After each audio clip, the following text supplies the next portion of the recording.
오늘도 예언의 말씀을 읽고 듣고 묵상하는 우리 모두에게 예수님으로 회복된 복된 날이 되시기를 주님의 이름으로 축복합니다. 삶의 한복판에 인생이 겪을 수 있는 모든 고난을 한꺼번에 당한 욥의 고난을 우리는 계속 욥기서를 통해 만납니다.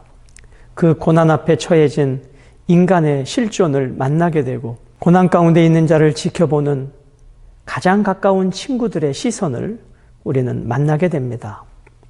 그리고 그 모든 대화를 듣고 계시지만 여전히 침묵하고 계신 하나님의 마음은 어떤 마음일까를 우리는 생각해 보는 것이죠. 오늘 함께 묵상하실 본문은 욥기 30장 1절로 15절의 말씀입니다. 예수 그리스도의 십자가의 대속의 은혜를 통해서 하나님의 자녀가 된 우리는 좁은 길을 걸어가야 할 사명이 있습니다. 좁은 길은 육신을 싸워 이겨야 걸을 수 있는 길입니다. 세상과 싸워 이겨내야 걸어갈 수 있는 길이 좁은 길입니다. 내가 원하는 감정, 세상의 가치관, 삶의 방식은 넓은 길인데 하나님의 구원받는 백성들은 좁은 길을 걸어가야 함을 성경은 말씀합니다. 그 좁은 길의 과정 속에 때때로 내가 선택하지 않았지만 내게 주어진 하나님의 섭리적 고난이 있습니다. 그것이 바로 욥의 고난이었죠. 욥도 우리와 같은 죄인이었지만 지금 당하고 있는 이 모든 고난이 그의 죄 때문이 아니었음을 우리는 욥기서 결론을 통해서 알게 됩니다. 그러나 그도 하나님 앞에 하나님의 은혜가 아니면 구원받을 수 없는 죄인임을 깨달아야 했기에 하나님께서는 섭리적 고난으로 욥을 연단해 가십니다. 그 연단의 과정 속에 있는 욥은 오늘의 이 고난이 너무나 버겁고 이 고난을 허락하신 하나님이 너무 원망스러운 것입니다. 위로차 찾아왔던 친구들의 말은 위로되지는 못하고 비판과 조롱과 정죄로 이어질 때에 욥의 마음은 어디에 마음 들 것 없는 외로운 존재까지 가게 되는 것입니다. 사랑하는 여러분, 오늘 우리의 삶에도 내가 선택하진 않았지만 하나님의 섭리 가운데 주어진 고난이 올 때 우리는 욥처럼 반응할 것이 아니라 욥의 결론을 아는 우리들은 그 고난을 허락하신 하나님을 기다리고 기대하며 오늘의 이 어려운 현실들을 묵묵히 이겨나가는 이 침묵이 우리에게 필요할 것입니다. 한때 세상에서 동방의 부자로 잘 나갔던 욥이었지만 오늘 본문을 통해서 그 당시에 경제적 약자, 사회적으로 사람들로부터 인정받지 못했던 사람들에게까지 욥은 조롱거리가 되고 있습니다. 오늘은 그 욥을 만나고자 합니다. 1절, 비웃음의 대상이 된 욥입니다. 그러나 이제는 나보다 젊은 자들이 나를 비웃는구나. 그들의 아비들은 내가 보기에 내 양떼를 지키는 개 중에도 둘만하지 못한 자들이니라. 여러분, 욥기서 29장 말씀은 지난날의 욥이 얼마나 행복하게 살았는지 지난날의 욥이 기록되지 않습니까? 그러나 오늘 30장은 다시 현실로 말할 수 없는 참담한 욥을 보여주고 있습니다. 그때는 그리고 지금은입니다. 자, 욥을 누가 조롱합니까? 젊은 자들이 비웃습니다. 그 젊은 자들의 아버지들은 누구였는가? 동방의 부자였던 욥의 양떼를 지키는 개 중에도 둘만하지 못할 정도로 가난하고 사회적으로 비천한 자들이었습니다. 그 가난하고 비천한 자들의 자녀들까지 이제는 욥을 비웃고 조롱하는 현실이 되었다는 것입니다. 2절로 4절은 척박한 땅에서 버겁게 살아가는 인생들을 이야기합니다. 그들의 기력이 세잔하였으니 그들의 손의 힘이 내게 무슨 소용이 있으랴. 그들은 곧 궁핍과 기근으로 인하여 파리하며 캄캄하고 메마른 땅에서 마른 흙을 씹으며 떨기나무 가운데서 짠 나무를 꺾으며 뱃살이 뿌리로 먹을 거리를 삼느니라. 오늘 본문에 등장하는 그들은 욥을 비난하는 자들, 욥을 조롱하는 자들, 그 모든 자들을 포함하면 될 것입니다. 그렇게 가난한 자들, 사회적으로 비천한 자들까지도 욥을 조롱하는 현실이 되었다고 하는 것이죠. 자, 4절에 보면 짠 나무를 꺾으며 뱃살이 뿌리로 먹을 거리를 삼느니라. 그 정도로 그들은 가난한 자들이었다고 하죠. 그들은 누구였습니까? 지금 욥을 비난하고 조롱하는 자들, 그들은 사회적으로 그만큼 가난하고 어려운 자들까지에게도 욥은 조롱거리가 되었다. 그래서 오늘 본문의 초점은 욥의 위치가 그 당시 사회적 약자, 가난한 자, 비천한 자들보다도 더 형편없는 신세로 하루아침에 떨어져 버렸다. 이것이 욥의 오늘은입니다. 29장에 그때는 얼마나 부유하고 행복했습니까? 그러나 지금은입니다. 자, 여기 4절에 보면 이런 말씀이 있죠. 짠 나무를 꺾으며, 짠 나물, 이것은 소금 식물을 말합니다. 광야의 대표적인 식물은 크게 세 가지가 있습니다. 시띠나무, 아셀나무, 그리고 오늘 소금 식물입니다. 소금 식물의 잎사귀에서는 짠맛이 나기 때문에 여행객들이 광야에서 지칠 때 이 소금나무의 잎사귀를 뜯어 먹었습니다. 그럼 여기 소금나무 식물, 짠나무를 꺾었다. 소금나무를 채취해서 시장에 내다 팔아서 생활할 수밖에 없는 그 정도로 사회적으로 경제적으로 가난하고 비천한 자들, 그들이 지금 욥을 조롱하고 있더라는 것입니다. 또 대쌀이 뿌리로 먹을 것이다. 대쌀이 뿌리, 이것은 우리들이 들어본 로뎀나무를 말하는 것입니다. 로뎀나무 뿌리도 시장에 팔아먹을 정도로 가난하고 비천한 자들이었다. 그들이 지금 욥을 조롱하고 있습니다. 그들은 누구입니까? 공동체에서 쫓겨 생활하는 자들입니다. 5절로 7절입니다. 무리가 그들에게 소리를 지르므로 도둑같이 사람들 가운데에서 쫓겨나서, 이들은 공동체에서 철저히 외면당한 채 살아가는 자들입니다. 만약에 그들이 이 마을 공동체로 들어오려고 하면 사람들이 마치 도둑을 향해서 소리 지르듯이 공동체에서 쫓겨난 자들을 향해 이 마을 공동체로 들어오지 못하도록 소리를 지르는 그들입니다.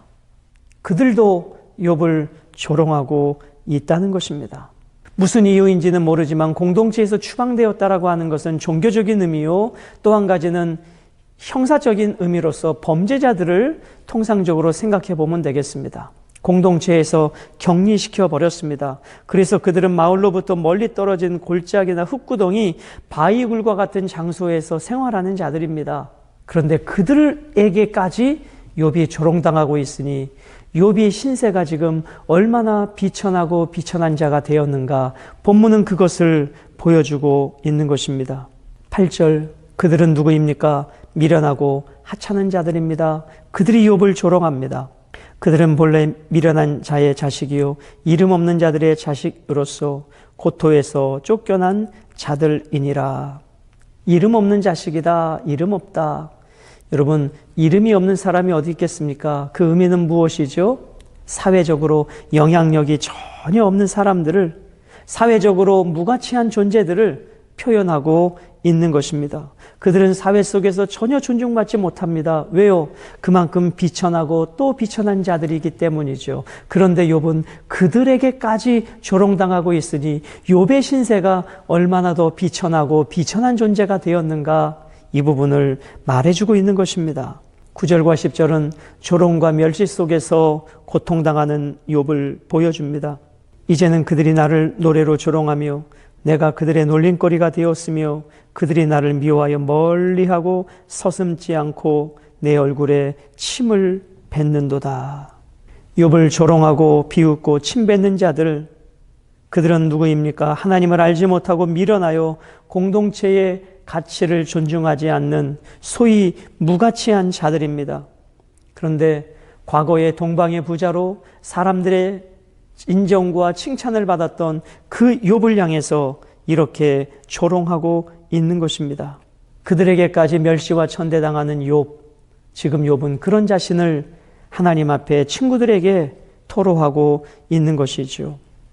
이 모든 것을 누가 하셨다고 욥은 생각합니까? 11절에 하나님이 나를 이렇게 하셨다입니다. 11절, 이는 하나님이 내 활시를 늘어지게 하시고 나를 공고하게 하심으로 무리가 내 앞에서 굴레를 벗었음이니라.